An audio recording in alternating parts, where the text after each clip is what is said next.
Well, I think it's very clear that Americans overwhelmingly, regardless of their political orientation, regardless of their age, their race, their gender, their socioeconomic status, that they think that people should have the right to protest, that it is fundamentally part of what it means to be American.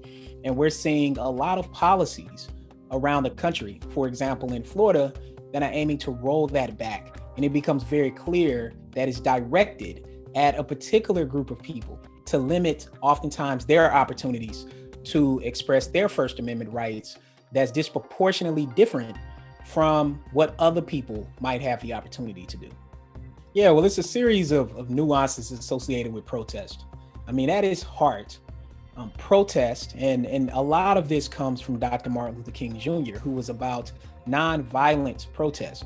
But what people have to realize about MLK is that while he was for nonviolence, that did not mean that he was for simply sitting down and being silent. This did not mean silent protest. He really viewed direct action as a form of agitation to be fundamentally part of what it meant to protest, to use your words, to use your body to disrupt the status quo while still doing it in a non-violent way. And I think oftentimes people confuse silence for non-violence. We also know that currently today, there have been recent research that came out showing that overwhelmingly Black Lives Matter protests have been non-violent. And when I say overwhelmingly, well over 90% of Black Lives Matter protests have been non-violent.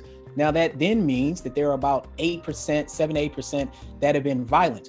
Those are oftentimes the ones that get headlines. Those are the ones that pop up in the media and are shown over and over again. The protest where nothing happens oftentimes does not hit the news. And these are the sort of things that we need to think through.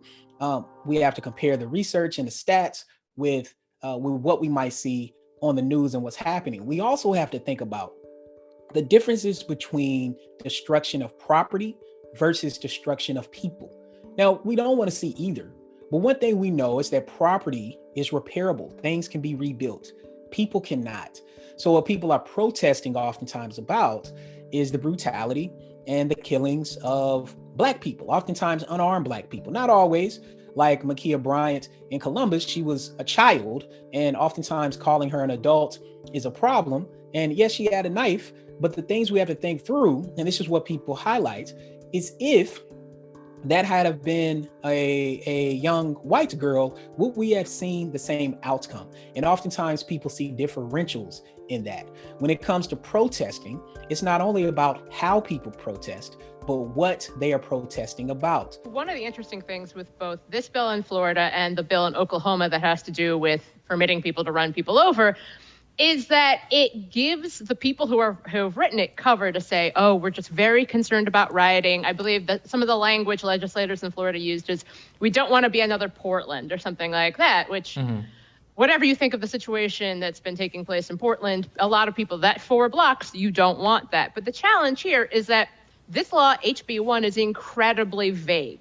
And it basically gives law enforcement officials the ability to say, this protest, I don't like it, so it's unlawful assembly. And that means that everyone who's arrested from the unlawful assembly that the law enforcement has just decided it was, gets arrested and held for an entire evening.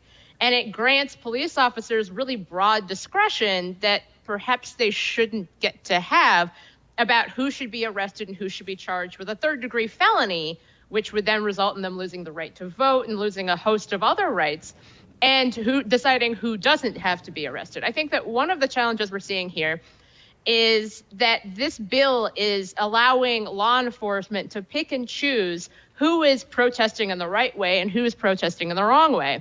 And we all like to think, DeSantis made this point, that what the right way to protest is taking a knee, well, depending on if you're the National Football League, but the wrong way to protest is breaking windows. But we've seen time and time again that protests that are visibly peaceful can be termed to be unlawful because it's protesting police violence. And I think an interesting piece that I'm not sure if you've gotten a chance to look into is that this law allows the governor's office to seize control of budgets for municipal police departments if people in those localities have decided that they want to reduce the funding of those police budgets. Whoa. So it basically gives the governor's mansion a huge amount of power through a commission to say that, yes, this small town may have voted to reallocate funding to different areas outside of police, but we just can't let them have that. And there's also a cyber intimidation by publication component of this bill, which states that